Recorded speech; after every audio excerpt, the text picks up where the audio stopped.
Hey guys, welcome back to today's video. Today is Friday, March 1st, 2024, and today we are going to be talking about the Michigan primary. Now, the Michigan primary is a primary that was very, very closely watched because there was a lot of conversation about how President Biden would perform when compared to the uncommitted option that gave voters an opportunity to express their discontent with President Biden. And all of the articles and all of the discussion around the Michigan primary were very much focused on the Democratic side of things, looking at where President Biden was, analyzing was this good or bad for his election. And there are plenty of takes out there that really just get at the nitty-gritty when it comes down to the Michigan Democratic primary. But on the GOP side, I think there is also an equally interesting story to tell there.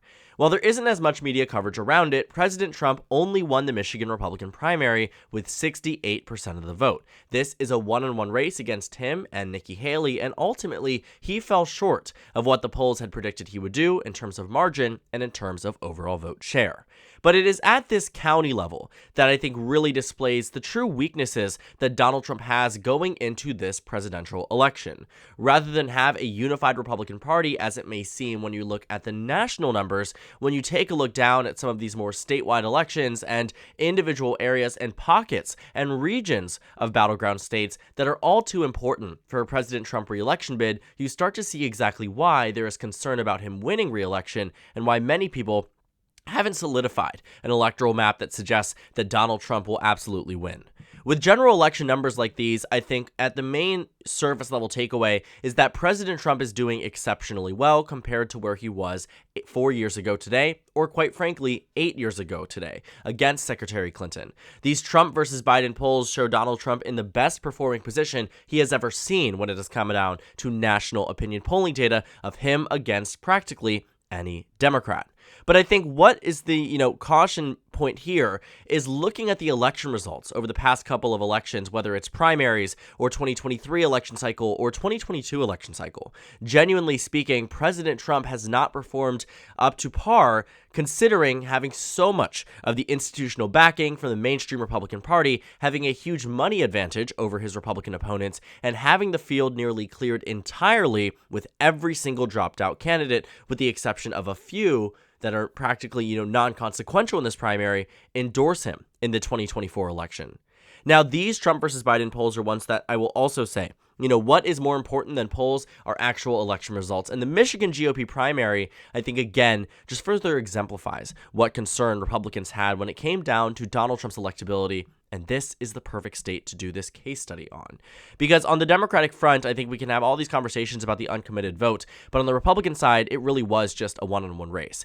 It was Donald Trump and Nikki Haley. There was no consideration around uncommitted. This was not the type of avenue that Republicans used or wanted to use to express their discontent with President Trump because they had a mainstream candidate. It wasn't some estranged Minnesota representative or Marianne Williamson who had ran for president back in 2020. That's not what was happening on this Republican side. They had a viable candidate.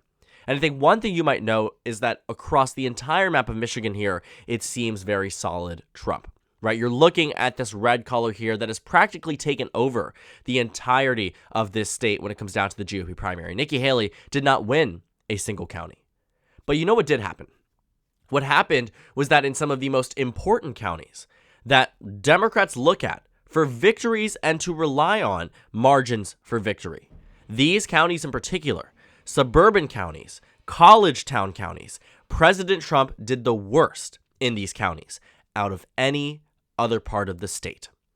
I am often looking at places like Ann Arbor, where the University of Michigan lies, where a huge out-of-state student population registers to vote in the state of Michigan and does in fact turn out to vote, especially following the Dobbs v. Jackson decision. Another point to mention there too is that Ann Arbor is a part of the state that is already left-wing. It isn't just the college town that leads it that way. It is a part nearing the outskirts of Detroit that already started leaning more and more Democratic, as many other suburban areas have become.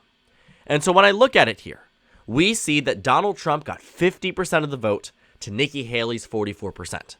I mean, literally just drop yourself in any other part of the state and you will see that that is an anomaly, especially the rural areas. I mean, even going up here to less significant, in terms of population, universities, smaller universities like Michigan Tech. You take a look up here, you couldn't even guess where it was based on vote turnout. And that's because the University of Michigan and the Ann Arbor city itself leans blue. And what that means is these Republicans here already have an inclination to lean more towards the center, already have an inclination to lean more towards Nikki Haley, and they absolutely did. I'll stop talking about Ann Arbor and the University of Michigan after just this point, that I think further exemplifies the true problem here, that Donald Trump, in his re-election bid, has come to realize that he is alienating college voters. And I know it doesn't seem like this matters a lot. I think that what we do here is just try to see where are there going to be dips in support for President Trump. And I think college students and college campuses are huge vote bases for Democratic Party support. And the University of Michigan is absolutely no different. They were critical in the 2020 election. They will be critical in the 2024 election. And in the entirety of the University of Michigan campus, Donald Trump received just 19 votes. Not percent. 19 votes. Nikki Haley nearly quadrupled that. And so when I see that, and I see Nikki Haley doing tremendously better on a college campus, and although not super good, right, I think this truly shows just how democratic this campus is. Regardless, Donald Trump has a fundamental problem that he cannot win over and will likely not win over.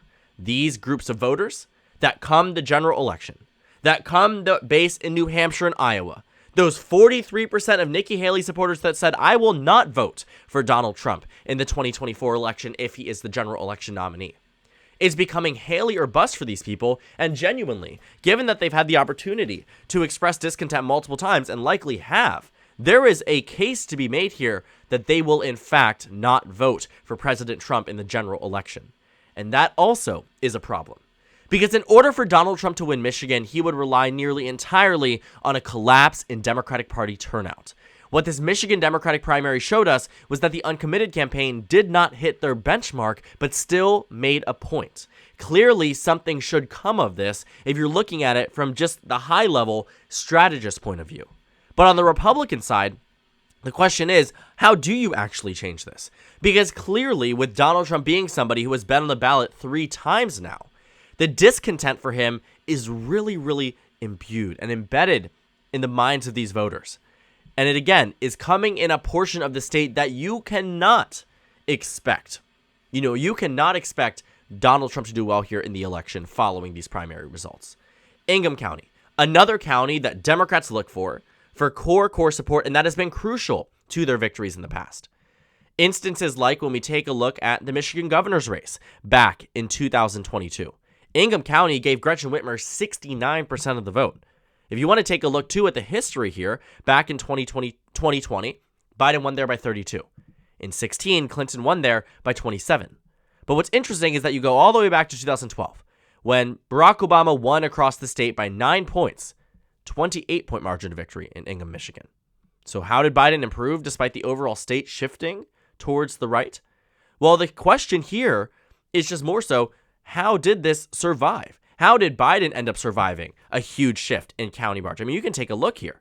There were 20 counties that were blue. There were just 11 in 2020, and yet Biden still won the state, right? And the answer here is that counties like Ingham and Washtenaw and Kalamazoo and Kent were giving the Democratic Party victories.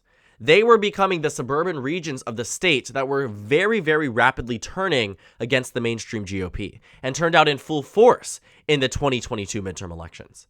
But it is in these counties that Republicans, if combined with Donald Trump's ability to win the rural regions of the state and run up the margins in other parts of this state, that you would find that if they were like the 2012 margins, Republicans would win here easily.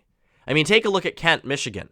Kent County, Michigan, when Barack Obama won the state by 9 points, Mitt Romney here won by 8. In 2008, Barack Obama only beat John McCain by 0.52%. This margin here was astronomical, and the rest of the state was so solidly blue. I mean, take a look at this, right? Democrats were winning the county map. That rarely happens, right? They were rarely ever able to do this. And Michigan was solid blue, even down neighboring Indiana, which is now Trump plus 20 country, was Obama territory. Kent, Michigan, though, just 0.52%. So in the span of around 12 years, it has turned into Biden winning there by 6.1, to Gretchen Whitmer winning there by 10 points. And in 2024, very well could end up being more Democratic, especially with this high level of discontent for Donald Trump. It is these Nikki Haley voters that do exist across the state, but very much exist in the counties that matter the most to the Democratic and Republican Party, that you will find that Donald Trump and Nikki Haley in this race was sort of like a proxy war for what we might be able to expect this coming November election. I think at the end of the day, when you're looking at Nikki Haley's large amounts of support in regions that Donald Trump would desperately need to win in the election, it does answer a lot of your questions about what's going to happen come this November. President Trump will likely lose in many regions of this state simply because he has turned off too many moderate and independent voters that historically, and I mean this earnestly, historically have voted very right-wing. This isn't just some fluke election where Mitt Romney did well or John McCain has done well. These are genuinely very strong Republican voters, bases of the state that used to be just so conservative. And it's not that there's all of a sudden this massive population influx or huge amounts of Democratic voting bases just all of a sudden springing up in these regions of the state. These are parts of Michigan that Republicans used to rely on for victories, and victories could not come without them. And now they have turned towards the Democratic Party. The victories seem to be further and further out of reach.